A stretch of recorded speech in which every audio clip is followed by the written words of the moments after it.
Hello and welcome to this new episode of Open Book Entrepreneur. We have JJ Hardy here with us. He's a coach and also former Army veteran as well, and he's got his own podcast, also building a fantastic community right now on Facebook and doing a number of other things. But JJ, please introduce yourself to our audience. Hello. Thank you. Thank you for having me on here, Tony. Yeah, my name is JJ Hardy. I'm owner of Victory Leadership Coaching. Also a podcaster. I have a couple shows, but they're all focused on leadership, resilience, and one of them is called Warrior Leadership, which I do with a licensed clinical social worker. So that one's a really fun one. But my goal in life is just to help people win. And I didn't add when we were talking before the call, but I'm also a published author. So if I have your permission later on in the podcast, I'd like to talk a little bit about my book. Definitely, definitely. We always love to actually share some of these things as well with our audience. So, can you tell us a little bit more about how did you actually get into this type of business? Yeah, so I served a career in the U.S. Army, and when I transitioned into the civilian workforce, I I worked three different jobs, and I was kind of unsated because I every place I worked it was the same problem.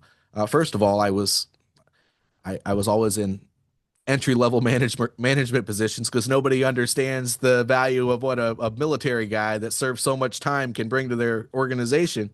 But when I went into these positions, I noticed that all the other managers were struggling, especially the new ones that were promoted because they're basically thrown into the fire without any coaching, mentorship, or any education to help them understand how to lead and influence other people. So I started Victory Leadership Coaching after my last job because I helped my organization develop a leadership development program, and nationwide it went very well. Um, I started off with my flagship First Time Leaders course. That is, I developed that course for new managers transitioning into a leadership position to help them understand, what successful things that they can do during that transition to make them win. But in addition to that, it gives them sneak peeks at higher level stuff in the soft skills area to make sure that as leaders they're going to be successful, even moving forward into their next position. Great, absolutely. And so what's your main focus at the moment, right now?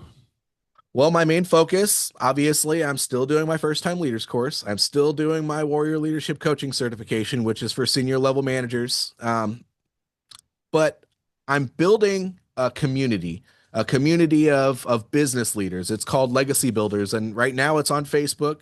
I do have a private platform that will have a membership base, but I'm going to have a small community of people that serve in all different capacities as small business owners to help leaders get a full 360 scope on what it takes to grow a business, if they don't have a business and they work in another company, really hone in on their leadership skills and find those expert and get those experts to help them get better all the time.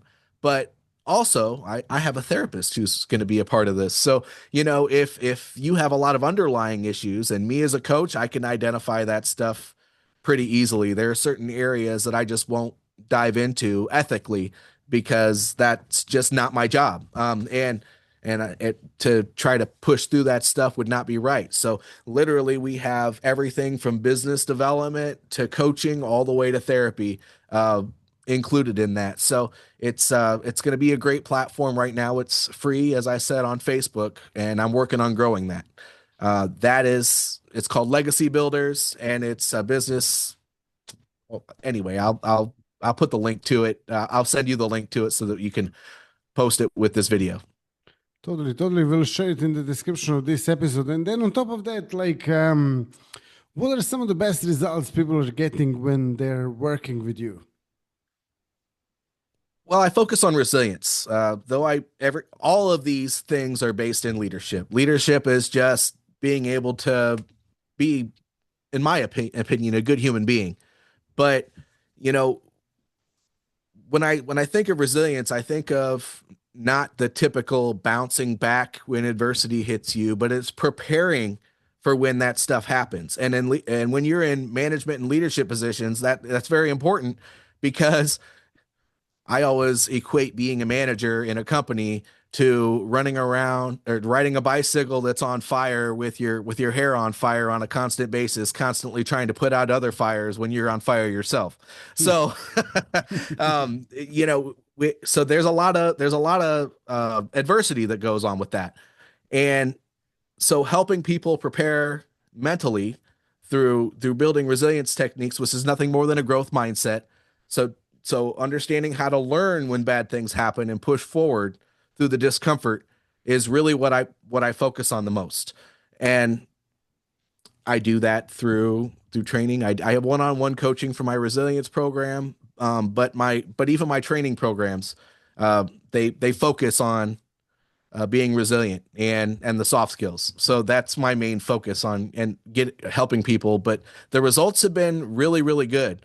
I had one company owner who trained his entire staff, his management staff, and that he was an EMT company, and they still reach out to me on a regular basis just because they say it's refreshing to have somebody who's been through the fire talking about how to get better using their experience instead of what they've learned in a book. And I'm not knocking anybody who went out there and got a degree, but somebody who has over 20 years of experience going from one job to another job to another job, because that's what the military requires, and then having to rebuild those organizations at every job they go to, it gives you a certain,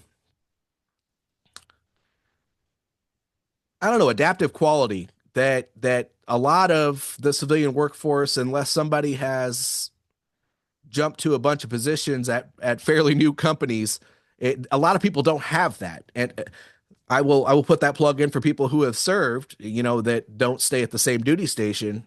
Military people do have that. There's a revolving door. I mean, about every 2 to 3 years, you're moving to a new duty station. So the results from that, people find that to be very, very valuable. So I'm glad that a veteran can bring those veteran values to the civilian workforce. Yeah, I totally believe in this, and also, I had a lot of experience with traveling the world so many times because for 7 years I was coaching mindset on professional tennis tour. Then I was working in London for about 3 years, helping this startup go from like startup stages to multi-million-dollar company, and helping a lot of businesses around the world. Anyway, so this is all sort of super valuable experience, and then on top of that, like it's very nice to be able to present this and to show it to others. So one of the things I wanted to ask you as well is, how do you actually, this is called Open Book Entrepreneur, so how do you deal with your own challenges in your business?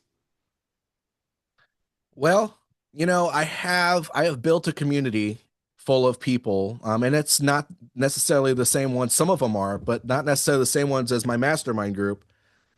That if I have a question, or if I want to run an idea by somebody, a lot of people they leverage Chat GPT, and I do too.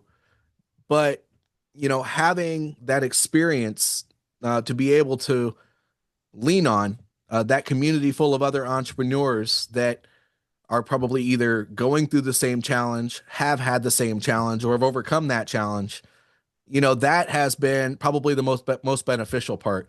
And knowing that I can just pick up the phone without having to worry about somebody charging me thousands of dollars when I'm going through adversity has really been the most beneficial thing. And it's hard when you are starting a business to build something and then have to be so vulnerable as to tell other people about it. But I think that's probably what has made me so successful in all my challenges, is opening myself up to people and saying, hey, right now my business is sucking and this is what's happening. And just allowing them to express that feedback to me, constructive criticism, sometimes not so constructive criticism, and just take it and run with it, because I think that's probably the most beneficial thing you can do is rely on your community. Oh yeah, definitely. I mean, and it's really important to have people around you that can understand exactly what you're going through, not just like friends, because a lot of people I speak to, they go to friends and then they just like break down, completely Yeah, don't talk because to your friends. That not about your business. That's a bad idea. exactly. Yeah, yeah.